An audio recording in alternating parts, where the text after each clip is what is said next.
My dear student, welcome to NPS online classes.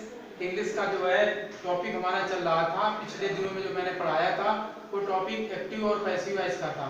उसी क्रम को आगे बढ़ाते हुए हम पहुंचते हैं पास्ट कंटीन्यूअस टेंस में। पास्ट कंटीन्यूअस टेंस को फिर हम टेबल में डिवाइड कर लेंगे। तो एक तरफ एक्टिव लिखा है, एक तरफ पैसिव लिखा है। एक्टिव का मतलब होता है कि टेंस, किस टेंस, कौन सा टेंस है और उसकी वर्ब क्या है, और पैसिव वॉइस में उसको किस में परिवर्तित कर देते हैं। तो इसकी जो हेल्पिंग वर्ब है वाज वर्ब है प्लस आईएनजी है।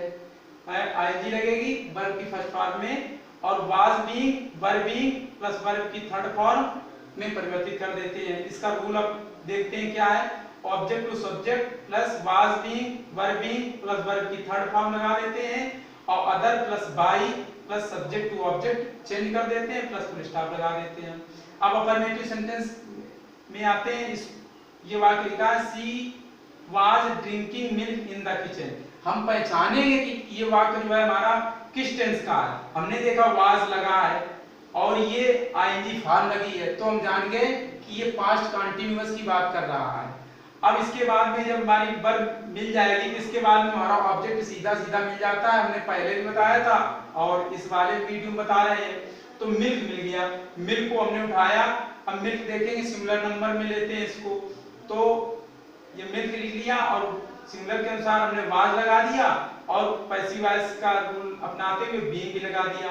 और ड्रिंक ड्रैंक ड्रुंक चलता है, इस प्रकार थर्ड फॉर्म हो गई इन द किचन, और बाय सी का क्या हो जाएगा, हर हो जाएगा। ठीक है, फिर अब आते हैं निगेटिव सेंटेंस में। निगेटिव सेंटेंस में I was not calling you in the class yesterday. अब इसमें फिर पहचान देखते हैं। नॉट से जान गए नकारात्मक वाक्य है, वाज और कॉलिंग से जान गए पास्ट कंटीन्यूअस का वाक्य है। तो ये हमारी वर्ब मिल गई, इसके बाद में ये हमारा ऑब्जेक्ट मिल गया। ऑब्जेक्ट हमारा ये यू रखा है, इसको हम यहाँ से उठाएंगे। तो अब यू है, यू चूंकि प्लूरल नंबर में आता है तो इसके बाद में वर्ब लगा दिया, इसके बाद नॉट जहाँ पे था वहीं पे लगा दिया, इसके बाद बीइंग को बढ़ा दिया और वर्ब की थर्ड फॉर्म लगा दी, कार्ड लगा दिया। इन द क्लास यस्टरडे ये सब अदर में आ गया, और बाय मी आई का मी हो जाता है।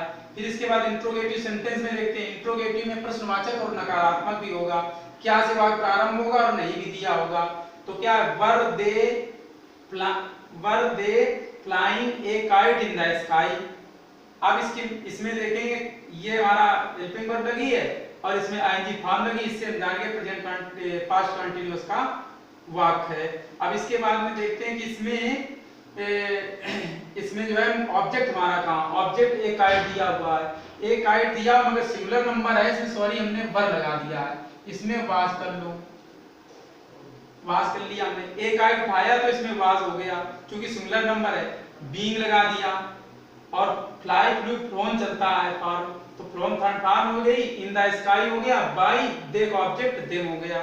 फिर इंट्रोगेटिव निगेटिव सेंटेंस, प्रश्नवाचक नकारात्मक वाक्य। इसमें देखिए were you not giving them a pen. तो हम कैसे जान गए, वर भी लगा था और गिविंग भी लगा था, और नॉट से जान गए नकारात्मक। जैसा है वैसी प्रकार से हम परिवर्तन करेंगे। तो इसमें हम देम को उठाएंगे, देम ऑब्जेक्ट है, इसका सब्जेक्ट चेंज करेंगे तो हमारा दे हो जाएगा। दे के अनुसार हमने वर्ब लगा दिया और नॉट लगा दिया, इसके बाद में बीइंग को बढ़ा दिया। Give gave given third form आती है, ए पेन हो जाएगा और बाय यू हो जाएगा। फिर इसके बाद में क्वेश्चनिंग वर्ड सेंटेंस में देखते हैं। ये हमने शॉर्ट में लिख दिया है, पहले हमने फुल फॉर्म से लिख दिया, तो उसको समझ लीजिए आप। तो why were the children begging some toys in the market. अब इसमें देखेंगे ऑब्जेक्ट हमारा कहाँ पे रखा हुआ है। तो ये वर्ब, ये सब्जेक्ट रखा, ये हमारी वर्ब रखी हुई है। अब ये सम टॉयज रखा है, सम टॉयज को हम उधर से उठाते हैं। तो सम टॉयज उठाते हैं तो वाई अपने स्थान पे लगा दिया, सम टॉयज को लाएंगे तो वर लग जाएगा, वर लग गया। इसके बाद बीइंग लगा दिया, बेग्ड हो जाएगा है। इन द मार्केट अदर में आ जाएगा, by the children, children noun है तो इसको परिवर्तन नहीं करेंगे। अब क्वेश्चनिंग वर्ड निगेटिव सेंटेंस में मतलब प्रश्नवाचक नकारात्मक वाक्य होगा। तो इसमें देखेंगे, इसमें नॉट और बढ़ा लो क्योंकि प्रश्नवाचक नकारात्मक वाक्य है, ये है नॉट हमने यहाँ पर बढ़ा लिया। तो who was not selling a toys in the fair। अब who वाले वाक्य हमने बताए थे बाय whom से बनते हैं। तो इसमें क्या करेंगे हम, तो bye whom was a toy। अब इसको थोड़ा इधर थोड़ी मिस्टेक हो गई, इसको लिख देते हैं यहाँ पर। तो क्या by whom was a toy और